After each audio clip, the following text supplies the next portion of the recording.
کہ ہم مسلمانوں کے اندر نا بد اخلاقی بہت عروج پہ ہے، منہ پھلا کے بات کرتے ہیں سامنے والے سے. کوئی آپ کے پاس آ رہا ہے، ہمارا کام یہ مسکرا کے بات کریں. تو یہ بیچارے کروڑ 2 کروڑ کے مالک ہوں گے اور جن کو ان کی نوٹوں نے غافل کر دیا. ہمارے ساتھ ایسے، اور مولویوں کے ساتھ نا یہ درد ہے میرے دل کا، یہ بہت ہوتا ہے. مولوی صاحب لوگ کہیں گئے اور وہ بیچارے وہ 2-4 کروڑ کے مالک تھے، اب وہ آپے سے باہر اور کہیں مزاج کے خلاف کوئی بات، اب انہوں نے آسمان سر پہ اٹھا لیا. تو اول تو یہ کہ علماء کو حقیر سمجھنا اور اہل علم کو حقیر سمجھنا، دینداروں کو حقیر سمجھنا، ان سفید پوشوں کو حقیر سمجھنا، ان مساجد کے ممبر پہ بیٹھنے والوں کو حقیر سمجھنا، ان مسجدوں کے اندر امامت کرنے والوں کو حقیر سمجھنا، ان کو فقیر سمجھنا، ان کو ذلیل سمجھنا. حضرت تھانوی نے اور ہمارے بزرگوں نے لکھا ہے ان کی توہین سے اللہ کا عذاب جلدی آتا ہے. ہم لوگ رو رہے ہیں، پیٹ رہے ہیں، کیا ہو رہا ہے، کیا ہو رہا ہے؟ یہ اسی لیے ہو رہا ہے قوم کے رہبروں، رہنماؤں، مقتداؤں کو ذلیل کیا جا رہا ہے سڑکوں پر. یہ چندہ مانگنے آگے ان کو بھگا دیا، اور ہم تو کہیں اگر ایسے بھی چلے جائیں شک کی نگاہ سے دیکھا جاتا ہے کہیں چندہ مانگنے والے نہ ہو، دور سے کہتے جاتے نا. کیوں؟ آپ سے چندہ مانگنے نہیں آئے، آپ کو دعائیں دینے آئے ہیں.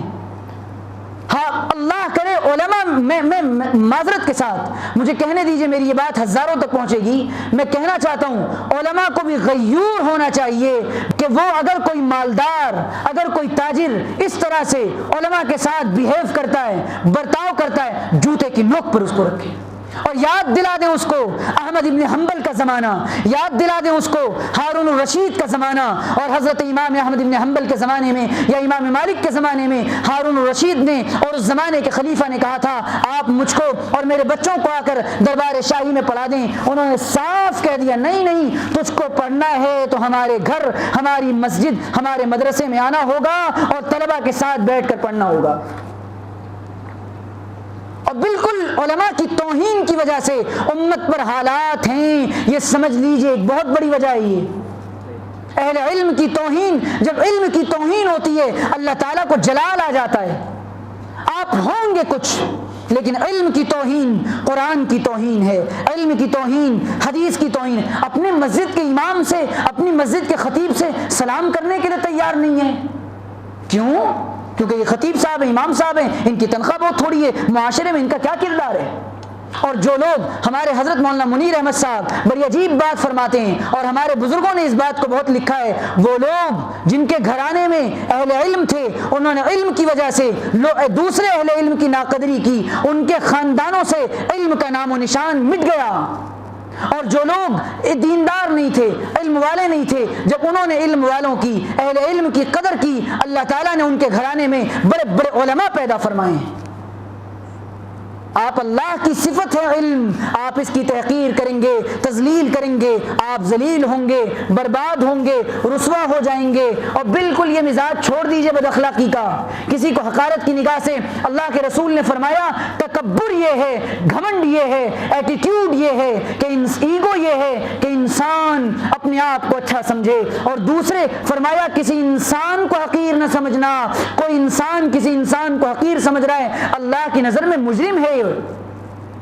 ایک اللہ کے ولی جا رہے تھے، بہت بڑے آدمی بھی تھے، بہت بڑے عالم بھی تھے، ان کا لباس معمولی تھا، تو کسی نے دیکھ کر ہنسی لی، کہا ہنس مت، تجھ کو دینے والا بھی اللہ ہے، مجھ کو دینے والا بھی اللہ ہے، اور اللہ کی شان بے نیازی سے ڈر.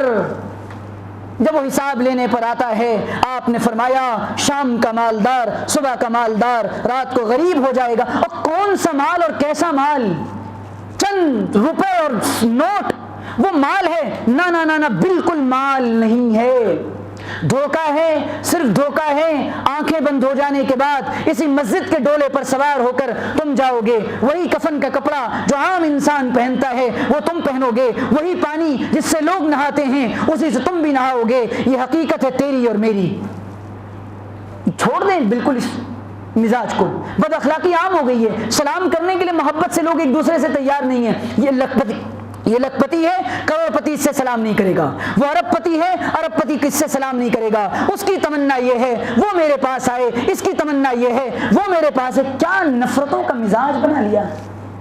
معاشرے کو آگ لگا دی، ان لوگوں نے آگ لگا دی۔ ایسا مزاج رکھنے والا انسان اگر کوئی ہے، توبہ کر لیں اپنے رب کریم سے، اللہ کی پکڑ سے پہلے پہلے توبہ کر لیں۔